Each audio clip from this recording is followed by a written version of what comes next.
Kita malam hari ini dalam acara tasyakuran dengan ditempati rumah baru ini, dan juga yang kami hormati segenap para jamaah yang hadir dari Majelis Tilawatil Quran Al-Hammadun yang berdomisili di Lima Ulu, bawah pimpinan Al-Ustadz Haji Iskandar Hamdan beserta rombongan, dan juga para jamaah dari Masjid Al-Islamiyah. Daerah kita ini apa namanya nih? RS Sriwijaya. Mohon maaf karena baru pertama kali kami ke sini dan juga tidak bawa catatan ini. Mudah-mudahan Allah Subhanahu wa taala malam ini dengan izinnya, dengan takdirnya mempertemukan kita untuk dapat berkumpul bersama memenuhi hajat saudara kita ini pada malam ini dengan apa yang tadi sudah dilakukan bersama, membaca surat Yasin yang dihadiahkan untuk almarhum dan almarhumah, juga dilanjutkan dengan pembacaan zikir Rotibul Haddad yang berupa bacaan-bacaan zikir yang di dalamnya itu satu permohonan, satu permintaan kita kepada Allah Subhanahu wa taala, sang pemilik alam semesta ini, agar kita mendapatkan kebaikan dan disampaikan keinginan-keinginan kita yang tentunya diridhoi Allah Subhanahu wa taala. Amin. Dan mudah-mudahan Allah Subhanahu wa taala juga menjadikan kita termasuk hamba-hamba Allah yang selalu bersyukur kepada Allah Subhanahu wa taala. Karena malam ini, nikmat ini bukan bagi keluarga ini saja, kita pun mendapatkan nikmat dari Allah Subhanahu wa taala yang dituntut untuk kita bersyukur kepada Allah Subhanahu wa taala. Ma'asyiral hadirin hadirat yang dimuliakan Allah Subhanahu wa taala, rumah tempat tinggal merupakan sebab di mana kita dalam hidup di dunia sementara ini ingin menjadikan tempat tinggal itu dapat mengkondisikan keluarga kita, anak kita, istri kita, keluarga kita, baik itu keluarga kecil atau keluarga besar. Mungkin rumahnya bukan pemilik, bukan hak milik, mungkin dia masih menumpang atau dia menyewa. Yang penting alhamdulillah masih ada tempat tinggal. Sementara mungkin ada orang yang belum sampai saat ini belum punya tempat tinggal. Nah, maka itulah kita, ma'asyiral hadirin rahimakumullah, dalam urusan dunia ini jangan kita nyungak ke pucuk, katong Palembang. Urusan dunia jangan nyungak ke pucuk. Nyungaknya nunduk, bukan nyungak. Kalau nyungak Manado ke bawah, nunduk ke bawah, nyungak ke pucuk. Kata-kata itu penegasan, taukid. Uji wong turun ke bawah, padahal turun ke bawah, tidak pernah turun ke pucuk. Naik, nah, itu penegasan. Penegasan dalam bahasa kita sudah ngerti sama-sama. Urusan dunia kita nunduk ke bawah, nyingok uang yang lebih susah dari kita, yang lebih mungkin tidak punya dari kita. Untuk apa? Biar kita baca bersyukur. Tapi urusan ibadat, urusan akhirat, kita nyungak ke pucuk. Ternyata masih banyak uang yang lebih hebat-hebat dari kita, yang lebih banyak ibadatnya dari kita, yang lebih taat ibadatnya kepada Allah daripada kita. Maka itu akan memotivasi kita biar kita banyak juga meningkatkan ibadah. Ini cara sederhana belah untuk kita hidup nih tenang. Yang dicari itu bukan senang, yang dicari itu tenang dulu. Maka dalam perkawinan dikatakan mawaddah, rahmah, sakinah. Maskan dalam bahasa Arab tempat tinggal, dari kata-kata sakana, tenang, ketenangan. Orang sekarang banyak nyari senang, tapi akhirnya tidak senang, tidak tenang dia. Karena dia senang tapi tidak membawa ketenangan. Banyak orang senang tapi tidak tenang. Kadang punya rumah besar bagus, masya Allah. Kita dari luar nyengok-nyengok, alang kelemak orang itu, rumahnya bagus, mobil ado, macam-macam lah dijengok. Kita di luar jengoknya. Tapi kadang-kadang aneh, galak mendep di gubuk-gubuk. Ada rumah gubuk mendep situ, ngopi situ, makan situ. Jadi kita mana, bini ado cantik, anak ado, keluarga ado, rumah bagus, duit banyak. Tapi mendep di situlah. Rupanya ada jando. Ada bendaan ada jando. Ngapa rupanya tidak tenang di rumah. Senang-senang tapi tidak tenang. Maka kita dari hidup ini Bapak Ibu, carilah ketenangan. Nah, yang bisa menenangkan kita ini ibadat. Syukur kita kepada Allah. Kita lah tahu galau. Sayap kita ini juga cuman syukur sabar. Sabar syukur. Itulah yang baca mengangkat derajat kita di sisi Allah. Dalam segala keadaan kita nak sabar, kita nak syukur. Akan membawa ketenangan dengan cara yang kita lakukan. Insya Allah malam ini kita termasuk orang-orang yang tenang. Amin.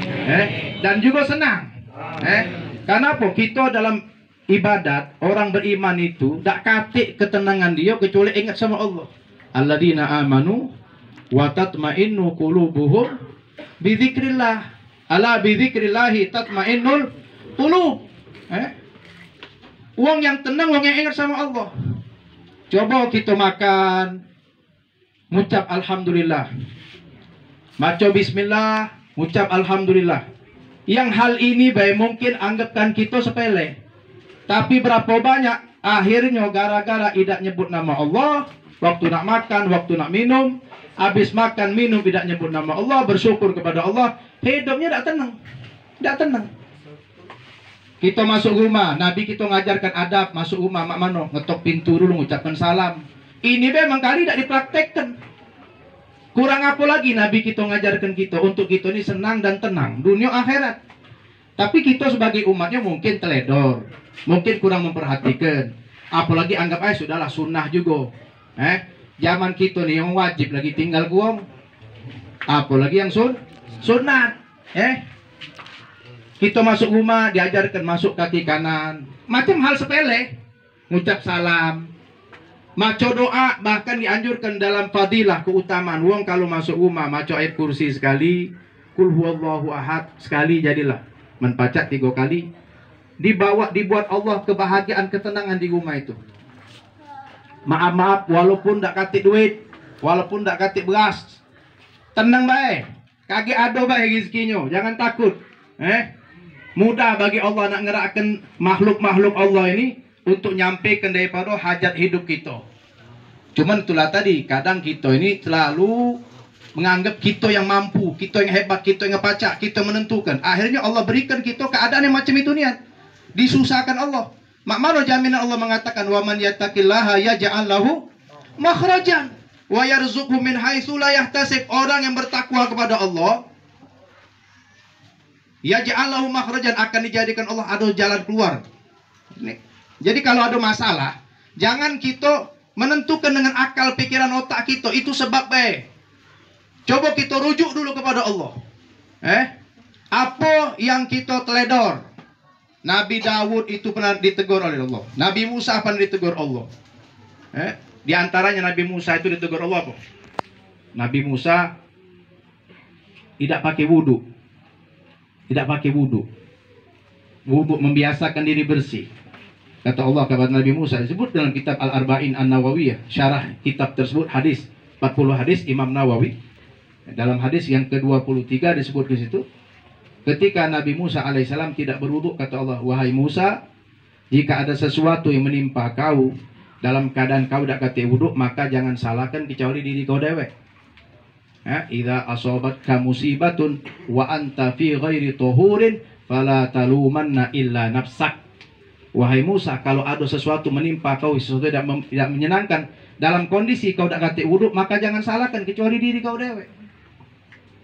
Ini masalah wudhu ini. Mak mana kalau ninggalkan sholat. Berapa banyak, maaf, rumah-rumah ini gersang, penghuninya gersang. Karena apa? Anak tidak sholat, bini tidak sholat. Kadang-kadang serumah-rumah tidak sholat galau. Bapak, ibu atau laki, bini, anak tidak sholat galau. Rumah tidak pernah baca Quran. Paling-paling maaf nunggu-nunggu meninggal baru baca Yasin. Mendak katik meninggal katik na yasinan kadang arang-arang pun apa dia itu acaranya yasinan. Lain pula pahamnya. Kada galak berbacaan. Berzikir lama ngutuk alang lamonyo. Priyo dibaca tadi itu. Yang dibaca Quran, yang dibaca zikir.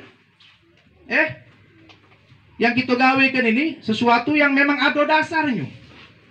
Membaca Quran, sejak kapan dilarang baca Quran? Bahkan membaca Quran di satu rumah itu akan mendatangkan malaikat. Dalam hadis riwayat Abdullah bin Abbas, Ibnu Abbas radhiyallahu anhuma, keponakannya Nabi, menyatakan al-bait idza quri'a fihil Quran hadaratul malaikah. Rumah kalau dibacakan Quran dijambangi malaikat. Datangi malaikat. Yang datang tuh malaikat rahmat. Kalau malaikat Israel nak di mana bi datanginya.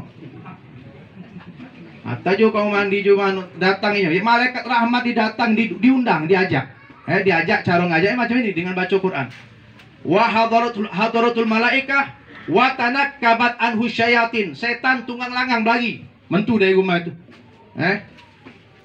Wa tasala ahli, dijadikan di rumah itu merasa luas. Bukan karena ukuran tipe 36, tipe 21 yang paling kecil rumah ini. Apa 345, segala macam untuk tipe-tipe rumah sekarang ini. Bukan itu ukurannya. Tapi ada perasaan, suasana batin yang akan menjadikan wong dalam rumah itu merasa luas. Tasa'ala nih. Wa kasura khairu, akan dibanyakkan kebaikan dalam rumah itu. Ada baik kaget datang baik-baiknya. Wa qalla syarru, akan dijauhkan daripada keburukannya. Karena kita ini kalau kita dapat nikmat, maaf siap-siap ada wong gigi sama kita. Ada wong dengki sama kita.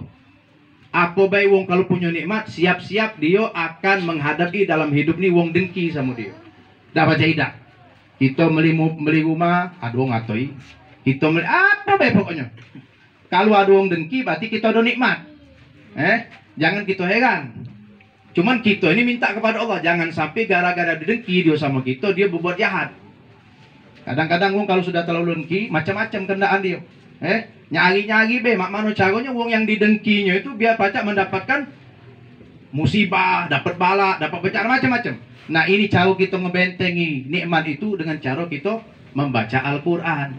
Sebaliknya kata beliau yang disabdakan Nabi SAW, wal bait idza lam yuqra fihil Qur'an, rumah yang tidak pernah dibacakan Quran, hadarathu syayatin, setan malah ngumpul datang. Nah, kalau galak rumah kita pecah setan kami di jugunya ya udah. Nah, buka lah terus lagu-lagu itu, musik-musik, tidak usah baca Quran. Setan kalau juga itu sudah. Lah setan kalau. Tanakkabat anhul malaikah, malaikat malah jauh. Kecuali tadi malaikat Israel. Nak lagi dugem-dugem nantak kenyo, tarik-tarik kenyo, begudot-begudotnya. Lagi berjoget banyak yang mati. Mati lagi maca Quran lemak. Duduk berzikir meninggal. Husnul khotimah. Kalau mati lagi berjoget, puja panggung besok hari Minggu nak kami. Mengantenkan. Ada. Mati. Mati mana itu? Tak lemak nengah situ. Oh, mati lagi berjoget. Tak lemak. Tak lemak kan nengah lagi tak lemak. Tak galak. Mana ada kepengen yang datang di sini kepengen insyaallah kalau nak mati macam itu. Mintalah sama Allah. Ada galak mati macam itu. Tak kati kita pengen husnul khotimah.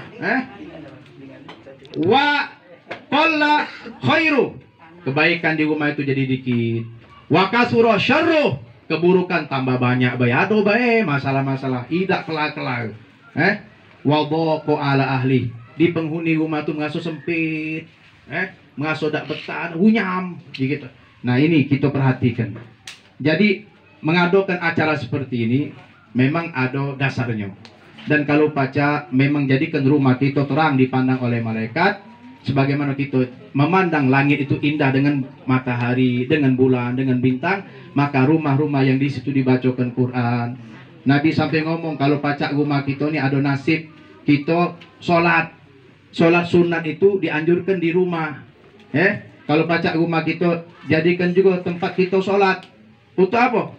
Untuk biar rumah kita tuh dipandang malaikat rumah yang terang, indah. Sampai kaget kita mikirkan rumah masa depan kita nih, yaitu kuburan. Tadi arwah-arwah yang dibacakan tadi itu, kemarin saya ziarah satu kuburan. Paman saya sendiri baru meninggal. Kagetnya berapa hari sudah dipasang mesan. sama anaknya, itu udah tahu. Pas dah belum 4 hari, kalau gua masuk itu kalau 4 lagi belum dipasang mesan, takut tangannya apa? Karena dipasangnya sudah, karena dia begawe, nggak kelarkan urusan. Jadi balik ke rumah, bawalah foto, nunjukkan sama ibu bibi, ibu gitu, saudarinya. Yang kok itu wong tua bakal senang, cuma dia ngajar kita berpikir, Bu, kuburan mamang lah dipasangi mesan oleh anaknya. Ingatnya, yo di pucuk pacak kita bagus ke, di jiwa kita tak tahu. Bahasa wong tua tuh ngajari kita yang muda-muda nih. Di pucuk kita pacak bagus ke. Ada wong sampai mesen mesannya itu di daerah Banyuasin itu 15 juta datang ke mesannya be. Zaman itu. Dengan oke kan, dengan segala macam. Mungkin ada yang lebih mahal lagi mungkin. Lah. Tadi ada kawan ngirimkan di daerah Kalimantan sana itu pacak bisnis kuburan. Jadi kalau kita punya tanah, kita kaplingi. Sikok kapling itu sikok lubang 12,5 juta. Beli, ada beli 10 iko untuk keluarganya. Lumayan duitnya. Kalau beli tanah tuh sekian kali sekian berapa ratus juta boleh duit. Untungnya besar rupanya. Bisnis kuburan kalau nak melok jadilah. Cuman kalau ini kita tunjuk informasinya bagi-bagi kakek. Karena lagi kami wong ninggal tak covid ini. Bohongan matinya 40 iko sekali matinya. Latas ngeduk tukang keduk tuh latas. Tukang keduk latas. Malaikat pegel nanya sih, belum kelar nanya lah nanya yang ini dulu. Tahu malaikat. Jadi pas kita tunjuk ke tadi nyangkok itu bakal senang ibu kita, wong tua kita. Rupanya dia bermikir gitu lagi. Di pucuk pacak kita bagus ke, tapi di bawah kita dak tahu. Itu tergantung amal kita masing-masing. Nah, kita malam ini Bapak Ibu, selain kita bersyukur pacak memenuhi hajat saudara kita juga mengingat-ingat nikmat Allah. Ya, banyak kita masih mendapatkan nikmat Allah yang mungkin kita belum bersyukur, maka manfaatkan waktu kita, didik keluarga kita, jadikan rumah kita baiti jannati, rumahku surgaku. Sampai kaget kuburan aku surga aku. Sampai kaget kita ngumpul macam tadi dibacakan dalam surat Yasin, inna ashabal jannatil yawma fi syughulin fakihun hum wa azwajuhum fi dhilalin alal araiki muttaqiun lahum fiha fakihatu wa lahum ma yad'un salamun qaulan. Kumpul anak cucu kumpul kalau dalam surga, alhamdulillah. Nah, di dunia kita kumpul dalam kebaikan seperti ini, insyaallah kakek kita kumpul lagi di alam abadi di akhirat bersama Nabi kita Muhammad sallallahu alaihi wasallam. Amin ya rabbal alamin. Bapak Ibu hadirin hadirat, para jamaah yang dimuliakan Allah Subhanahu wa taala, ini saja dapat kami sampaikan mengingat waktu kita sudah hampir jam 9. Kalau ada kata-kata yang kami ucapkan kurang enak, kurang sopan, kurang apalah pokoknya, mohon dimaafkan. Terima kasih kepada Pak Ustaz.